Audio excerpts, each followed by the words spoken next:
YouTube, what's good with y'all, man? Welcome back to the channel for another fire ass video. As you can tell by the title, today we're talking about my winter EDC. So I'm gonna make this video a little different this time around. I'm gonna talk about a little bit more than just my EDC, and then I'm going to go into what my next EDC may be, because I'm thinking about changing it up, and I want y'all opinion on if y'all would do it or not. So let's go ahead and jump into the video. All right, so the first EDC is my Gen 5 Glock 19.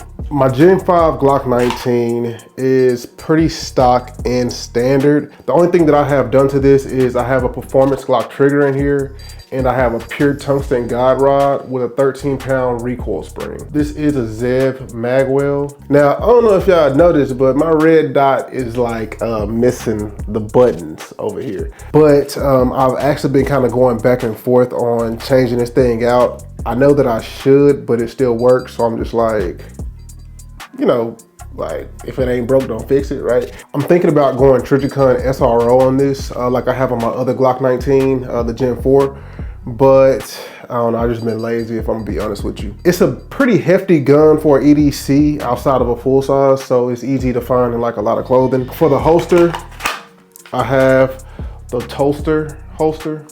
Damn, try saying that shit 3 times in a row.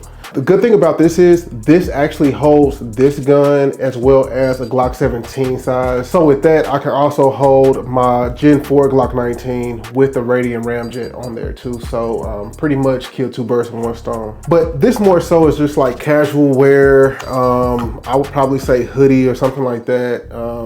Heavy layers, sweatshirt, crew neck, something like that. And I will say this thing is loaded, obviously, because it is my EDC. I wear this majority of the time. But if it's like stupid cold outside and I need, like, you know, I got a hoodie on with a big jacket over it or something like that, I typically wear my grab bag. This is the full size grab bag. It's kind of big, I ain't gonna lie to you. It's kind of big for sure. But that's why I wear this, because under a whole bunch of layers, I don't want to have to be reaching for, you know what I'm saying, peel back 5 different layers just to get to my gun. I would rather it be on my chest. So that's when I actually pull out my magnetic grab bag, bam, and it's right there. And I can just put this in there, bam. And it holds it just like that. Closes, ain't going nowhere, you feel me? Like, and these are magnets, by the way. These are magnets, so. Now for y'all that said that the other bag was too big, grab bags makes a smaller one. Glock 19. Stick that bad boy in there. So the next EDC was like my EDC, but it's not my EDC no more. Nothing bad happened, but I had like a equipment malfunction. The Shadow Systems CR920XP. All right, that's that ported joint. I have a DPM reduced guide rod and recoil spring in here, and then I have the Solly Cat Pro up top. But other than that, this thing is pretty stock. But the reason why I haven't used this is because my light broke. Well, not my light.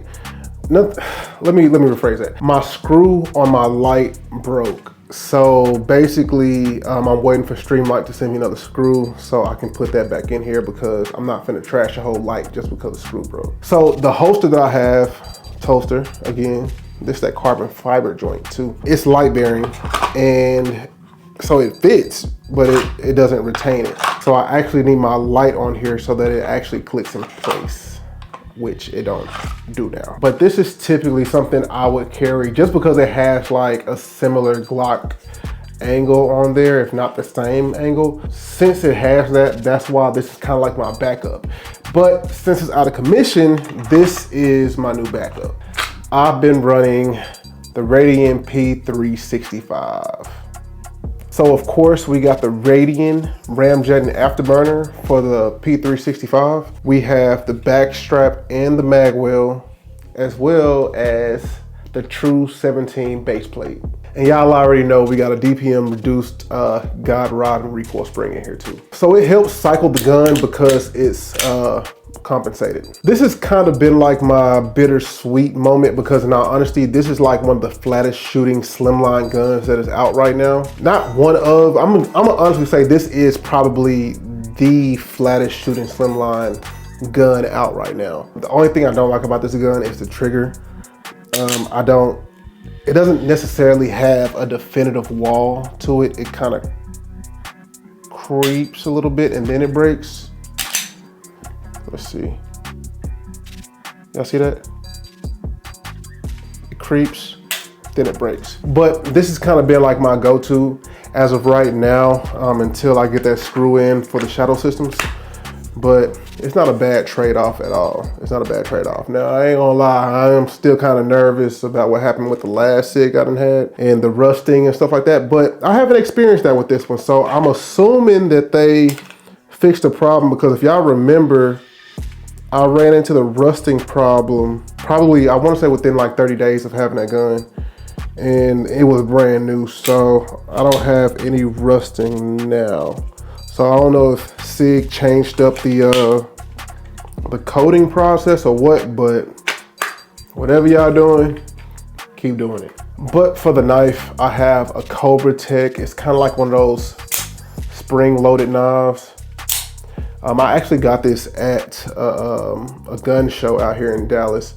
And I mean, in all honesty, a lot of people don't even know what this is. I really get this into a lot of places that I shouldn't have, like the typical knife, but like they don't even know what this is. They'll like just touch it, they'll be like, oh, okay, go ahead, type shit. Next, we got the truck gun, which most of you guys already know what it is. That's gonna be my 300 Blackout, my Daniel Defense PDW. All right, now this is the truck gun. Obviously it is loaded. Now, we got the EOTech up top for the magnification. This is a G34. Then we got the MRO. I turned that thing off. I'm still kind of up in the air about this MRO because I just noticed that the dot never turns off, and I'm having to change the batteries out more often than what I want to in this. So I'm kind of like, Y'all let me know what y'all think about that if y'all got that same issue. But the reason why I like this gun is, one, because it's just so small, small barrel, everything's collapsible, and it's comfortable, and it's quality. There's no shaking, no rattling, and I shot the hell out of this thing, in all honesty. I have the Streamlight ProTac 2.0 up top. So yeah, it got like some candela to it. So if I'm taking it outside, I can kind of shine this bad boy a little far if I need to see, you know what I'm saying, come up behind trash can, see a stripper, give him some head. Like that type of stuff, you know? Man, I do not see why y'all be watching me. I got a bad lever on here too. I think a bad lever is a cheat code. I think everybody should have a bad lever. Make sure you train with it, but I think everybody should have a bad lever. The only thing that I'm really missing on this gun is I need to get this bad boy suppressed. So I'll say this, in the next 2 months, we're gonna be getting a can for this gun. So we gotta complete this whole thing out, for real, for real. Because I'm tired of having like a lot of incomplete guns. It's kind of like having like a tattoo that ain't finished. It's like, let's go ahead and knock this out. So I'm gonna go ahead and finish this gun out, and y'all gonna see its final configuration. But this is pretty much the dedicated truck gun, bedside gun. All right, y'all, last and certainly not least, this is kind of like my med bag slash like truck bag slash car bag.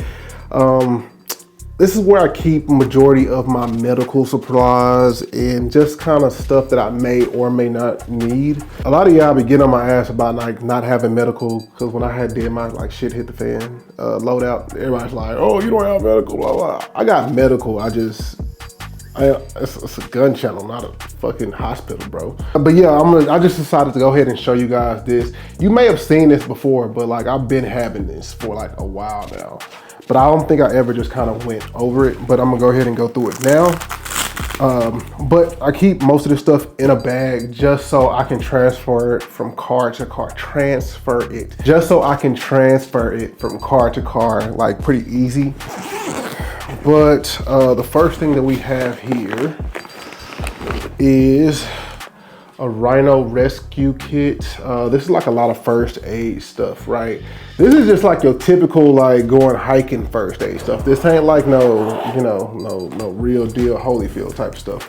But it got like gauze and zip ties and band-aids, ointment. I think, oh yeah, it got like some chem lights in there. What else he got? Shears, rape whistle, all types of stuff. Oh, he even got a flashlight in here and a compass. I didn't even know that.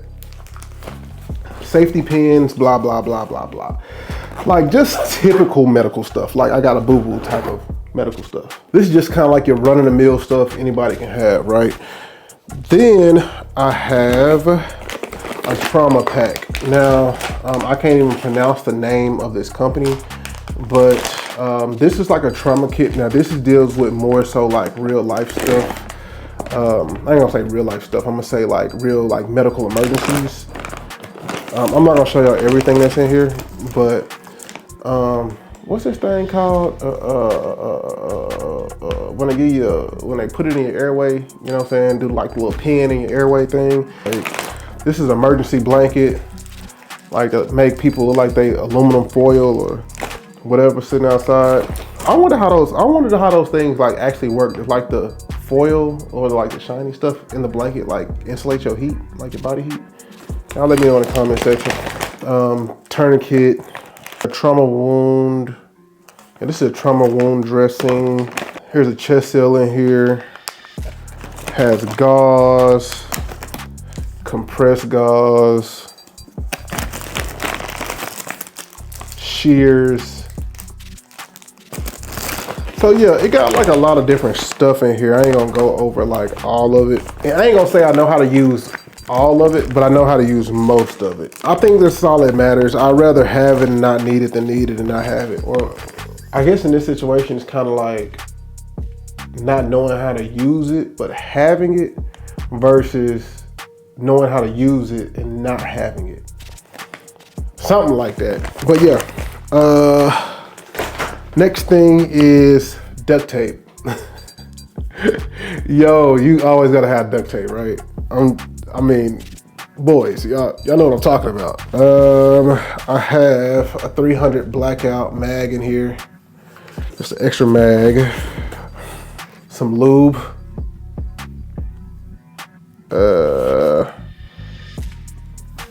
Gunfighting lube. And cleaner. Gun cleaner. Hold on, I think I got batteries over here. Yeah, I got like different types of batteries over here in this like little side pocket. If I need like an extra flashlight battery, I got that in here. AAA batteries in here. And then I think I got gloves in the front. Yeah, some gloves I used to wear.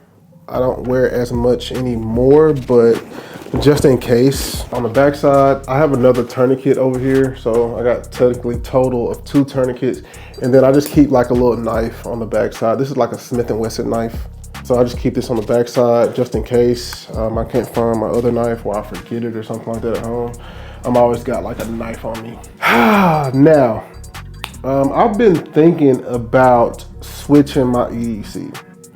I've been thinking about it. I don't know yet, but it's kind of going off a lot of different things. Well, not a lot, but it's kind of being based on a few different things.